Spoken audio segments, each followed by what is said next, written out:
एक दफ़ा कोई वीआईपीज लेडीज़ 4-5 महाराज से मिलने के लिए आ गई। उस समय लगभग 9:30 पौने 10 का टाइम था रात का। मुझे फ़ोन किया महाराज ने, श्री धाम जी आप आ सकते हैं?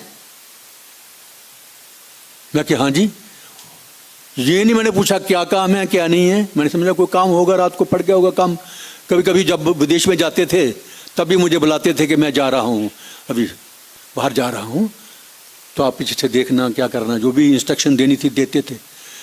तो मैं गया, यहाँ पर ही कमरे में जब पहुँचा तो कुछ लेडीज़ वहाँ पर बैठी थी, तो बातचीत चलती रही। महाराज ने उनसे बातें की, तो लगभग आधा घंटा बात हुई उनकी।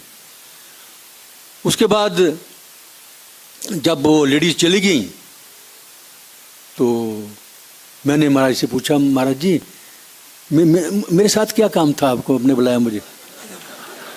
तो कहने नहीं मैंने इनसे बात करनी थी। इससे शिक्षा मिलती है कि ब्रह्मचारी और सन्यासी को अकेले में स्त्रियों के साथ बात नहीं करनी चाहिए, दूर रहना चाहिए। प्रभुपाद जी ये कहते थे कि स्त्री जो है उसको मक्खन के साथ तुलना की गई है उसकी, सॉरी आदमी की तुलना मक्खन के साथ स्त्री की आग के साथ तुलना की गई है, तो दोनों का मेल नहीं होना चाहिए। ये खास करके हमारे ब्रह्मचारी को, जो हमारे अभी महाराज के शिष्य हैं, उनको ये ध्यान रखना है इस चीज़ का, कभी भी अकेले में बात ना की। और बहुत सारी बातें हैं जो महाराज के जीवन से हम सीख सकते हैं। कि जब मैं शुरुआत में मंदिर में सेवा कर रहा था तो गुरु महाराज इनिशिएशन का 1 डे बिफोर महाराज आस्क्ड मी, क्या आप ब्रह्मचारी बनना चाहते हो या गृहस्थ बनना चाहते हो? तो मैंने गुरु महाराज को बोला, गुरु महाराज अगर आपका कृपा हो तो ब्रह्मचारी रहना चाहता हूँ। तो नेक्स्ट डे इनिशिएशन था, तो मंदिर में बिजी सेवा था और मैं शेविंग नहीं किया था। तो गुरु महाराज ने इनिशिएशन, अरे आप ब्रह्मचारी बनना चाहते हैं, you have not shaved your head. तो मुझे इतना ज़्यादा पता नहीं था, तो Radhe Shyam, you have not told him to shave his head, is going to become brahmachari. तो महाराज उसी समय राधे श्याम को बोल रहे थे। तो फिर इनिशिएशन हो गया। तो शाम को गुरु महाराज फिर से मुझे देखे, अभी तक आपने शेविंग नहीं किया? तो उस दिन शेविंग नहीं हुआ।